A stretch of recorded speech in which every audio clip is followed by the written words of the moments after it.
what's up? Good morning, PT on Ice Daily Show. Good to be here. I am Jeff Morse, currently serving as the CEO of ICE, lead faculty for our lumbar and cervical spine division. Good morning. Happy Thursday. It is Thursday. Sorry for those who were on a moment ago. We logged on and logged off. I was just talking with Mike and Allie, and so I had my spiel ready for Monday and launched into the wrong stuff, but we are back and we are live. We are live on Instagram as well. I'm down on the right, live on Facebook up top. So folks, it is Thursday. That means it is Gut Check Thursday. If you have not seen it yet on the Facebook page, Alan has released it. Good solid workout. So we've got as many rounds or reps as possible. We have an AMRAP 10. Okay, it's going to be row, 20 calories for the gents, 15 calories for the gals, Russian kettlebell swings. Okay, that's going to be 53 for the gents, 35 for the gals. Remember, the Russian swing is going to be to eye level. Right? We're not going overhead for the American swing. We're going eye level. It is eye level though, right? We're not going belly or chest. We want that kettlebell up where we can actually see through that handle. So we want eye level on the kettlebell. Then you're going to jump on the bike. 10 calories for the guys, 5 calories or 7 calories for the gals. And then you're going to repeat that as many rounds and reps as possible in a 10-minute period. Okay, so we've got an AMRAP 10. Should be a nice way to suffer through a Thursday. Should be brief, but should be painful. You guys, even if you don't do the Gut Check Thursday, you got to go to the ICE Facebook page and read Alan's description. You're going to learn a lot. Modifications, ideas, concepts, all sorts of different things that Alan writes underneath that programming. So make sure you're at least going there and learning a bit, even if you don't have a chance to get the workout in, which is questionable because it's only 10 minutes and you have 3 days to do it, but that's a whole other conversation. All right, so we're here on Thursday, and what I really want to talk about today is capitalizing on pain, because I think that we're missing an opportunity because we're not looking at it in quite as advantageous of a way, us and our patient, but ultimately that comes down to us, okay? Because it's a reality that people want to get out of pain fast. Right? We're all encountering that. I mean, everybody in the clinic, people want the pain gone as fast as possible. Alan spoke to that a bit on Tuesday, right? Just a challenge that people want you to wave that magic wand and get rid of the pain fast. And this is really an unfortunate desire because it leads to people doing things like repeated cortisone injections and dose packs and invasive medical procedures, all in an effort to erase or abbreviate or abruptly stop the pain experience. Okay? I would contend that to make a healthy run at rehab in these folks, which is probably quite honestly the majority of the folks, right? We need to embrace the painful period, us and the patient, which means they need to understand the value of that period when they're in pain, because people don't desperately try and get rid of things they believe are valuable. So we have to help them understand, or in other words, we have to sell to them the value of them being in pain for a period of time. Because if we can get them to realize, oh, it's really valuable that I'm in pain, like we're getting a lot out of that, right? There's things that are coming from my pain experience that are really going to help me down the road. And if we abbreviate my pain experience, we might lose the ability to capitalize on all of that period. Now, obviously, we're not saying we want folks to stay in pain forever. We are saying we want folks to go through a natural, painful experience following injury, etc., during which time there's a massive amount that we can do that we can't do if they eradicate the pain, right? If they go and use invasive medical procedures or things to try and artificially eliminate the pain experience. Okay, so stay with me, because I think if we can make this sell, and those people stop being so preoccupied with doing whatever they can as fast as possible to get rid of the pain, but instead embrace and try and get out of everything they can from that pain experience, you have a very attentive patient. You have somebody who's not looking for quick fix solutions, and you are ultimately going to deliver dramatically more value. So what I'm saying is we need to sell the painful period. And here's how you're going to do it, okay? There's a few things that you can get specifically because the person's in pain. There's a few things that you can do that you cannot do if they are out of pain, okay? Here's a great example, right? First of all, of course, just identifying the primary symptom generator. right? Like where are these symptoms really originating? Is it your back? Is it your pelvis? Is it your hip?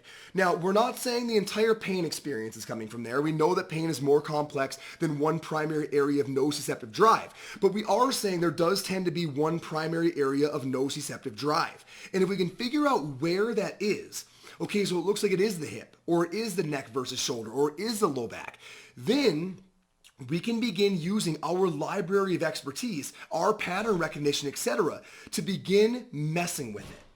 And by messing with it, I mean finding tools that dramatically affect it, that then become resources for the patient, that if they ever have this happen again, they can leverage, and they know they can leverage, to dramatically affect their pain. Many of you, a little bit of an aside, but many of you probably saw, if you're on the Hump Day Hustling list and you got our email yesterday, or if you're tracking social media, you might have seen Dan Rohn and Chad Cook's recent publication that showed that having a prior history of physical therapy actually encourages downstream medical care use.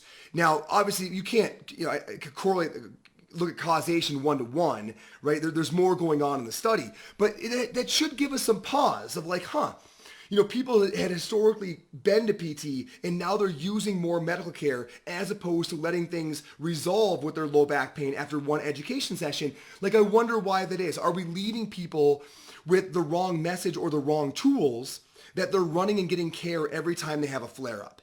So I think that one big thing for patients to realize is that because they're in pain, we can mess around with variables that have worked for us in the past that we understand will affect that region that they can then use next time they have pain, as opposed to needing to run in and get another formal evaluation, etc. Here are some examples, right? Think about that last person that had like a screaming radic, like a cervical radic, right? They had pain flying down their arm, right? They walked in like this, like shoulder abduction sign, trying to slacken the brachial plexus, right? And they had probably neck, shoulder in pain going down the arm. One wonderful thing with those people, once you've identified that's really the area a lot of that nociception is coming from, how many of those folks have you simply showed them when they're sitting in their lazy boy or their lounge chair to simply build up the arms of their chair so their shoulders elevate, slackens the brachial plexus, and what do they all say? They all go, oh, that feels so much better, right? When my shoulders are up like this and all of that is on slack, it feels so much better, right?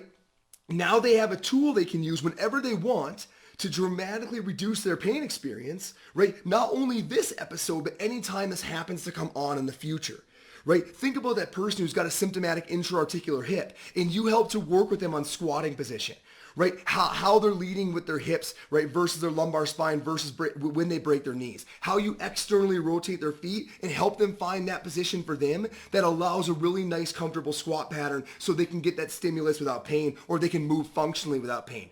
When they're in pain, you can explore all these strategies. But once the pain is gone, sitting in the armchair and going like this is not going to change anything because there's nothing to change. So what I tell my patients is, look, I know you're miserable right now, but that's going to allow me to leverage all of my experience to figure out what things change this for you dramatically. So if this ever happens again, you're going to have a whole toolkit that you're going to be able to bring out and dramatically affect your pain experience without the need for a full evaluation or another visit to a healthcare provider.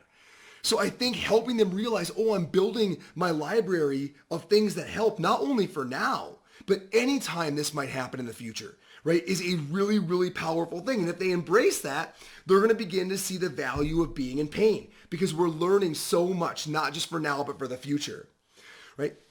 So being able to mess with that and build those resources is huge, right? We're also going to identify the weak links in the person's life and programming that brought on this pain experience, right? What got you into this mess? Pain allows a pause for us to study that.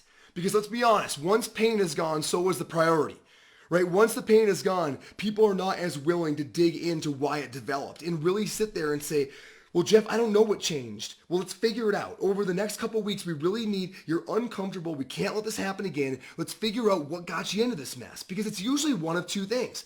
Either your physical activity programming is off, you're doing too much too soon, right, of activities your body's not prepared for, some ratio of that's kind of the acute to chronic workload ratio argument, or your lifestyle behaviors are off, right? You're not sleeping as well, right? Your stress level is extremely high. There's things that are creating more of an inflammatory scenario, right? You're putting yourself in a position where the pain experience is more likely, or it's some combination of those factors.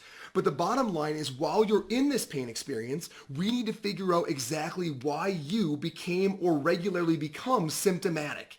And the pain undeniably gives us the pause, the time, and the priority, the attention to do that diligent work. Now, a little bit of an aside, but we don't stop there. So we tell our patients that once we figure out that new programming, what those lifestyle behaviors are, we are going to leverage them and wield them, not just to get the person out of pain, but to get them as resilient as possible. One of my favorite lines to patients, right, to really help them understand the value of what we can do together is, how fit are you gonna let us get you? It's a great line, right? How fit are you gonna let us get you? I love that line because it makes patients stop thinking about when they can get out of physical therapy and begins to make them wonder how long they ought to stay in, right, to maximize the benefit of it. Now, we are not trying to drag on care for months and months. I can already see the emails coming, right? We're not trying to intentionally over-deliver service. We are saying that our job is not just about symptom change. It's about life change.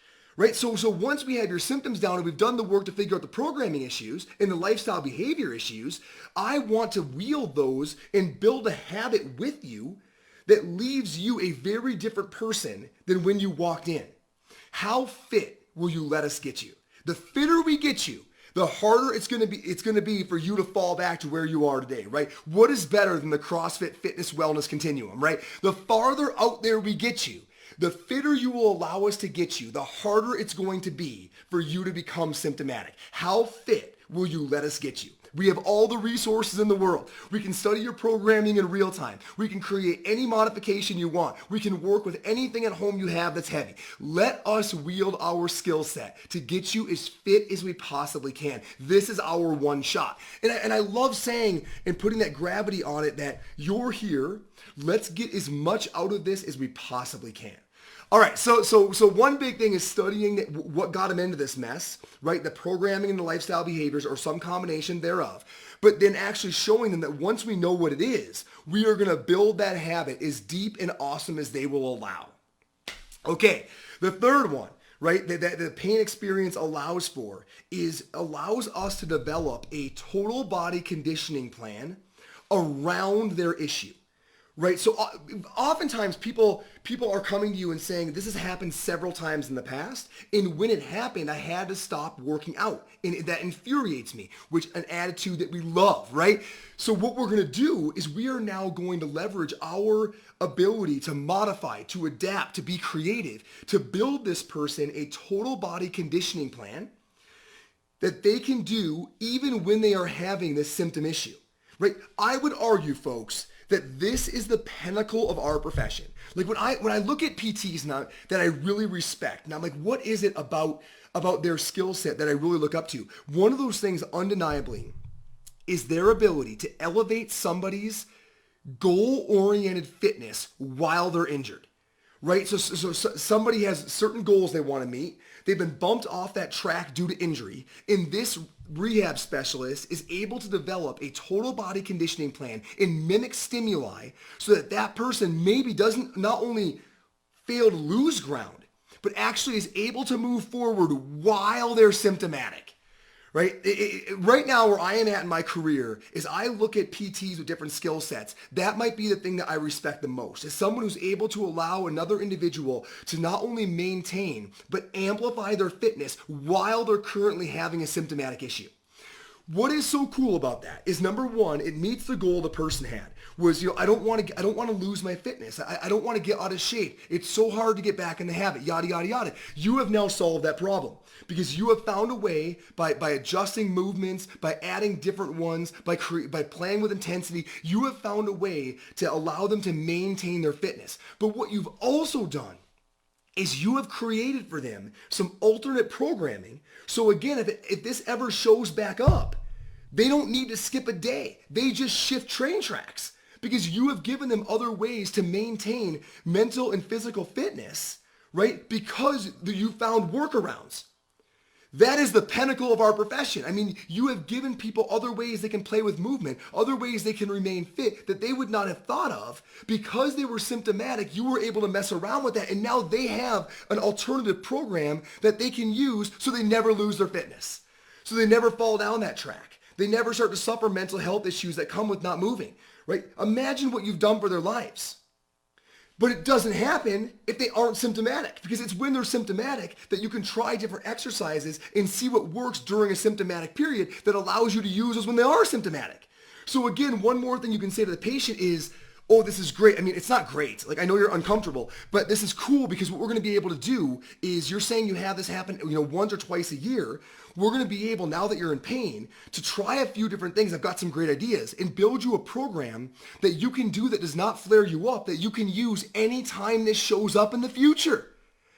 So now that person goes, wow, not only am I maintaining my fitness, I'm now not afraid of losing my fitness if this shows up again down the road. That's empowerment, right? That's decreasing fear. That's decreasing catastrophizing. Because now when that person's back tweaks in the gym, they're not like, oh my God, last time this happened, I was out for 2 months. Now they say, shoot, my back hurts, but number one, I know a few things to do to alleviate the pain immediately: postures, positions, tactics, and I know what I'm going to do in the gym tomorrow because I have an entire program that when I have this issue was developed for me that I can get away with without elevating my symptoms, but maintaining my fitness. That's what it's about. And those things you're developing, that skill set, those tools are only possible while the patient is in pain. So if you can help your patient understand that because they're symptomatic, you and the patient are going to be able to learn so much. You're going to be able to learn tactics to change symptoms. You're going to be able to learn exercises that they can do now and in the future. You're going to be able to learn about their programming and specific steps they can take to not allow this to happen again. It is because of their symptoms being present that you are about to learn so much. Make that sale. Make that sale so the patient stops obsessing about getting rid of their pain, but instead embraces the process of everything they're going to learn because they're in it. All right, I hope that makes some sense. I think that our patients get so preoccupied with getting out of pain that we lose the ability to really interact productively with them while they're in it. But if they begin to value that period of time, knowing it's not going to go on forever, if they begin to value that period of time when they're in pain, they're going to engage with you, and you're going to be able to learn things together to dramatically change the quality of their life ever from that symptomatic episode. And they're going to stop being so preoccupied that all they're thinking about is the pain. Instead, they're thinking about the learning. Okay. All right. I'll look forward to feedback. I hope some of you leverage this with your patients and they go from trying to get out of their pain to trying to learn from their pain, trying to build their resource library, and thus get more engaged, more satisfied, and have a better rehabilitative process. All right. Pain, it's a tremendous opportunity. Now, the key is, can you sell that to your patient to change the course of rehab? All right, looking forward to hearing from you all. If anybody I'm going to see in New York City, I'm flying in New York City, Danbury, Connecticut. Looking forward to the weekend. Bunch of good courses starting up. Persistent Pain Comprehensive Management starts Monday. Essential Foundations, CMFA, starts Monday. 1 seat left. That'll sell out today. So a couple of good online courses. AP-HPT Intro course will be running starting Sunday. So a lot of great online stuff. I'll be in Connecticut this weekend. If you want to jump in there, we have 2 spots left. Other than that, guys, get out of here. Go crush clinic. Enjoy your Thursday.